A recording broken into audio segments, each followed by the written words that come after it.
getting started in property investment. This is the most asked questions in terms of people who ask, how can I get in property investment? How can I choose a property? Today we'll be looking at this question, how to get started in rental property investment. Welcome viewers to the 13th episode of the Property Investors Network, a show where we discuss and learn about investing in property in Africa in about 10 minutes. It's your host Taka. So we'll be discussing this topic today. Thank you viewers for watching. Thank you for liking, sharing and subscribing to this channel. Just to make things clear, I'll be going a bit slower so that we pick each point and discuss it in detail before we move to the next point. So this episode, if we don't finish today, we will finish in the next episode. There are 12 critical points that one must understand and do when you get started in rental property investment. Now, just to clarify this discussion is focusing on rental property. In other words, it's buy to rent. Some of the issues that we're going to discuss, you'll find that they also apply in rent to rent. If you're renting a property and you rent it off, it also apply in when you're flipping, but some of it. So you be very, very careful if you are going to flip, because some of the things don't apply there. Okay. Also, as I've mentioned again and again, that you've got to keep learning. That's the first step investing in property. You've got to learn. Keep learning, reading books, studying, attending workshops, doing courses, formal, informal courses, and networking. This is how you learn. So let's go and jump into the first point. The first point is manage your property as a business. Manage your property or properties as a business. Remember, you are there to make money. You are there to grow. So manage it as a business.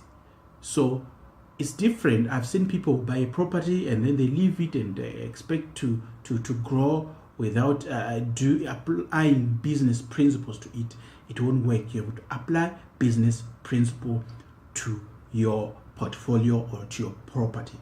For example, I know people who have bought a stand, they leave it for years and they expect to it's not a business. If you buy a property, remember, if you buy a stand or a plot and you leave it, you're going to pay rates. You're going to pay even taxes around it. It's not really generating income. So be careful if you buy a stand and leave it for years and you expect to make money. Sometimes the property values in the area, the proper value of the stand does not increase. So you're going to waste money paying rates and then you sell off the stand and then you make a loss. That's why I'm saying take property as a business, as a serious business. It's actually $1 billion business. Also, like I said, as a business, aim to grow your portfolio. That is the first point. Let's go back again to that next point.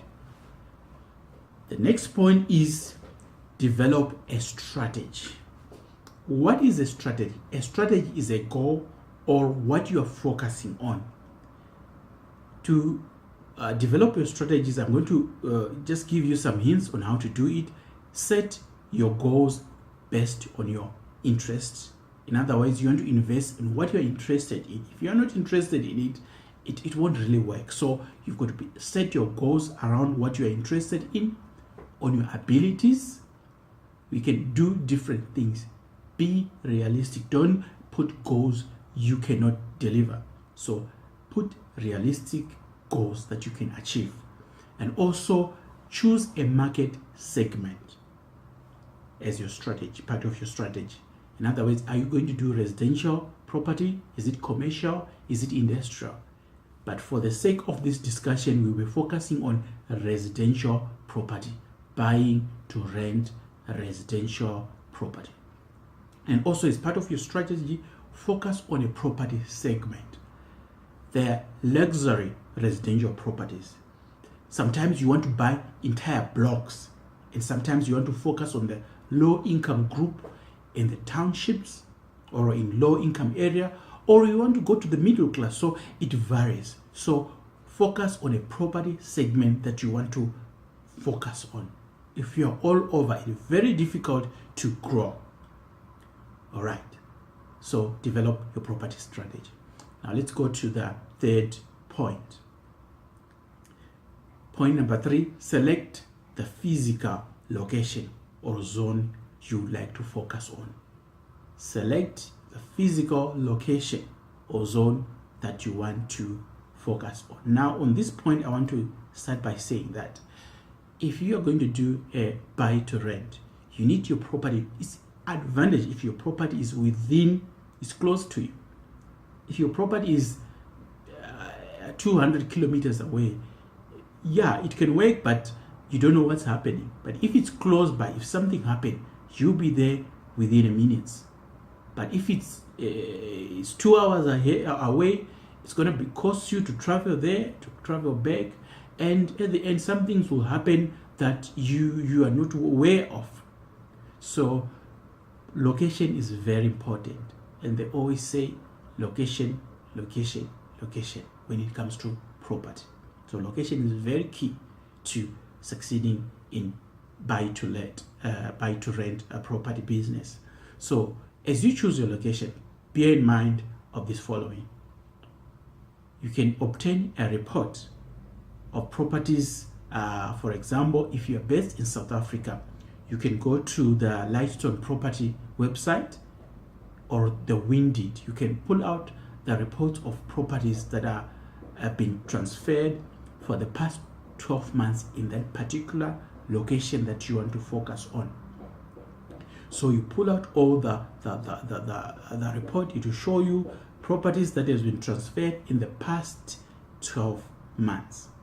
So it will give you an indication. Now, with that report, you can see the costs of the properties, what price they were transferred, the prices. So it will give you an indication of the actual transaction that happened in that particular area. When you've got that report from the Lightstone or Windit, it will show you the report for the suburb. So take careful attention, pay attention to what the report says. It will also show you the properties that were transferred in the past 12 months and the prices and the locations, which properties were. So that would be a good information as part of your research of the area.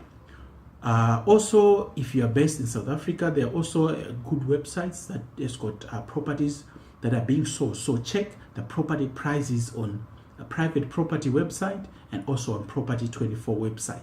Now, when you are there, remember you're focusing. Are you looking for a 1-bedroom, a bachelor, 2-bedroom, 3-bedroom? So you got to categorize the prices of the property according to what you want. If you are looking for 1-bedroom, so look for the prices of the 1-bedrooms. What are they being sold at on these websites? And also now you know how much they cost. Now do another search also on the same website, Private Property and Property 24. It will show you the rental prices for the same. So if you've got 1-bedroom that you're targeting on, look at the rentals for the 1-bedroom. How much is it costing? How much are you receiving in terms of rent from for a 1-bedroom flat? So now you've got that, you can calculate the yield of that property, because now you now have your income of that property. You now have the cost in terms of your bond that you're going to be paying. If you're getting loan from a bank, you're going to pay a bond, your rental. So you now have, so calculate now the cost. You also don't forget to include the rates as well and the levies. So these are part of the cost. Now you now know what you can get in that particular area. You now know in terms of per bedroom, if you're having 1 bedroom, how much you can get for 2 bedrooms. So do your proper research and document it on spreadsheets. Now you now know what to expect.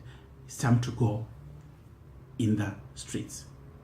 View more than at least 20 properties in the market and do it within a time scale. Don't view 20 properties over 6 months. The prices will change, so you need to do it within a period, reasonable period, maybe 2 weeks, 3 weeks, and quickly, or 1 month, just go about in the streets looking at the property, the prices, and see and have an understanding of the type of property in that location that you are interested in. Okay, and then now you now see the properties. Also engage the estate agents as you view. Ask them certain questions.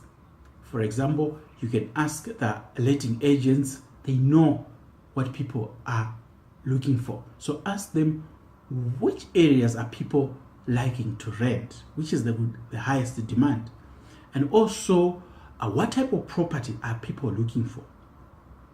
I'm going to repeat that again. Ask them, where do people are looking for in terms of property to rent? Perhaps it's a 1 bedroom. Where do people want for a 1 bedroom flat, or where do they want to rent? Number 2, what type of property? Is it a 1 bedroom, 2 bedroom? So now you're now getting an understanding in terms of your choice. You can now adjust and change your choice based on the information that you have received. So as you drive in and look at the properties, please be familiar with the streets.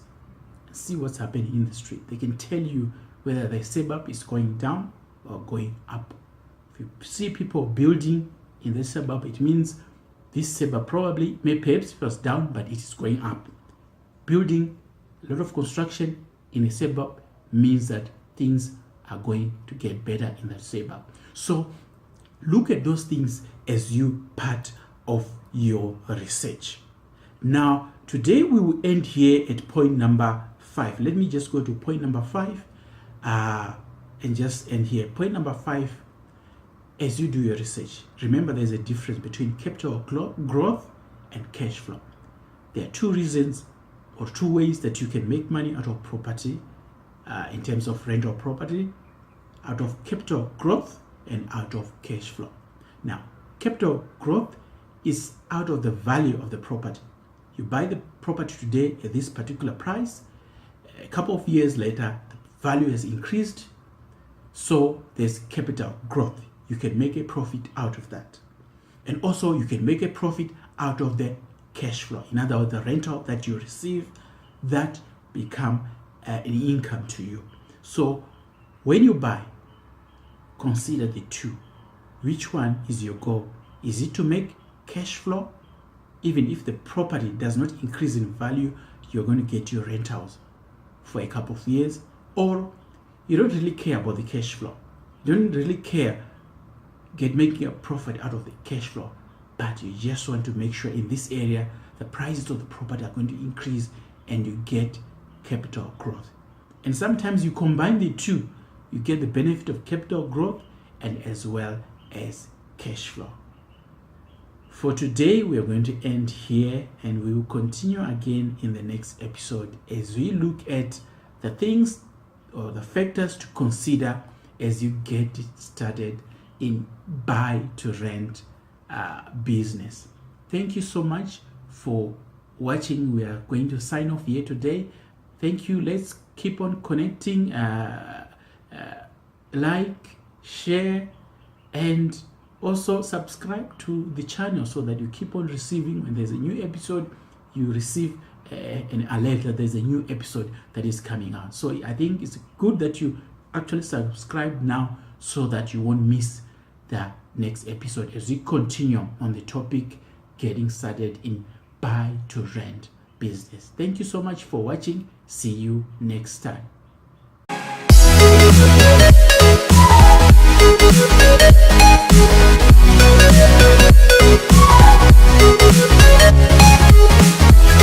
right back.